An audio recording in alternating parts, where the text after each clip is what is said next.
जय श्री राम मित्रों। आज की कथा है अकम्पन का वध। रावण अकम्पन को अदम्य समझता था, इसलिए उसकी मृत्यु से रावण को भारी आघात पहुंचा। वह गहन शोक में डूब गया। रात्रि को वह शांति से विश्राम भी न कर सका। दूसरे दिन मंत्रियों को बुलाकर कहा, बानरों की सेना हमारी कल्पना से भी अधिक शक्तिशाली और पराक्रमी सिद्ध हुई है। पिछले 4 दिनों में हमारी बहुत सारी सेना मारी जा चुकी है। सैनिकों का मनोबल टूटने लगा है। नागरिकों को शत्रु के घेरे के कारण बाहर से उपलब्ध होने वाली खाद्य सामग्री प्राप्त नहीं हो रही है। वे अत्यंत दुखी हो रहे हैं।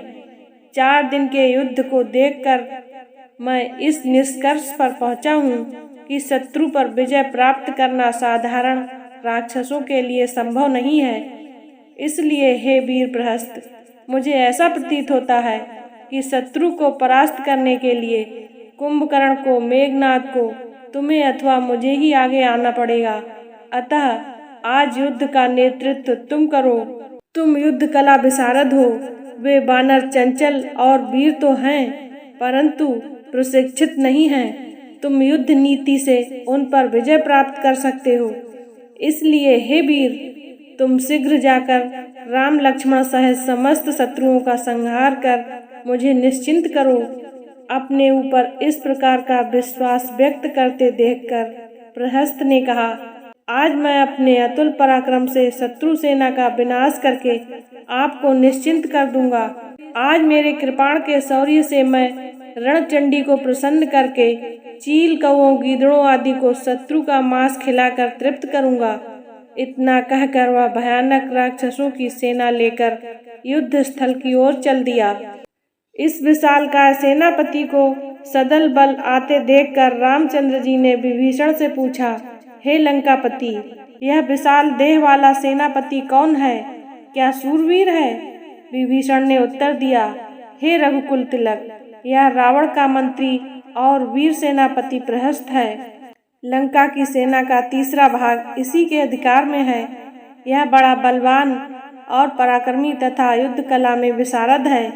यह सुनकर राम ने सुग्रीव से कहा, हे बानराधिपति, ऐसा प्रतीत होता है कि रावण को इस पर बहुत विश्वास है।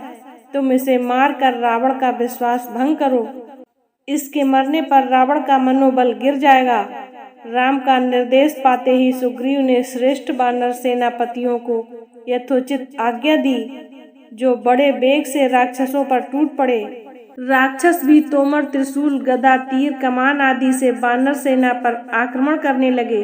बृहस्पति ने स्वयं और उसके सेना नायकों ने अपने अप्रतिम रण कौशल से भयंकर दृश्य उपस्थित कर दिया और सहस्त्रों बानरों का सफाया करके रणभूमि को सभागार बना दिया।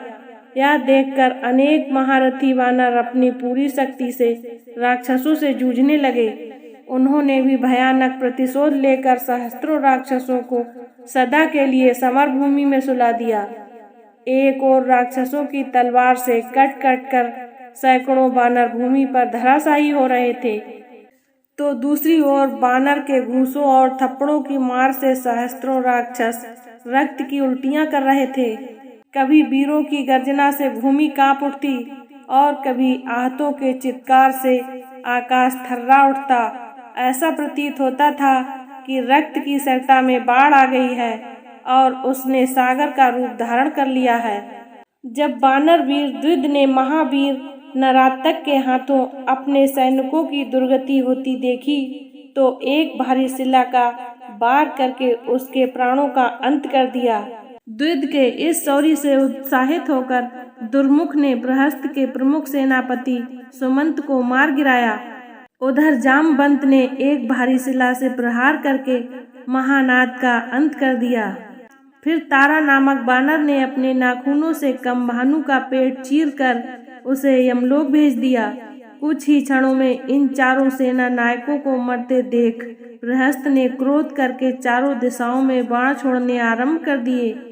इस आकस्मिक आक्रमण से अत्यधिक क्रुद्ध होकर बानर सेना अपने प्राणों का मोह छोड़कर शत्रुओं पर पिल पड़ी। उधर सेनापति नील पर्वत का एक टीला उठाकर प्रहस्त को मारने के लिए दौड़ा। मार्ग में ही प्रहस्त ने अपने बाणों से उस टीले की धज्जियां उड़ा दी। इस पर नील ने एक दूसरा टीला उठाकर उसके रथ पर दे मारा, जिससे उसका रथ टूट गया और घोड़े मर गए। रथ के टूटते ही प्रहस्त हाथ में मूसल लेकर नील को मारने के लिए दौड़ा। नील भी कम न था, दोनों परस्पर भिड़ गए। अवसर पाकर प्रहस्त ने मूसल नील के सिर पर दे मारा, जिससे उसका सिर फट गया और रक्त बहने लगा। इससे नील को और भी क्रोध आ गया।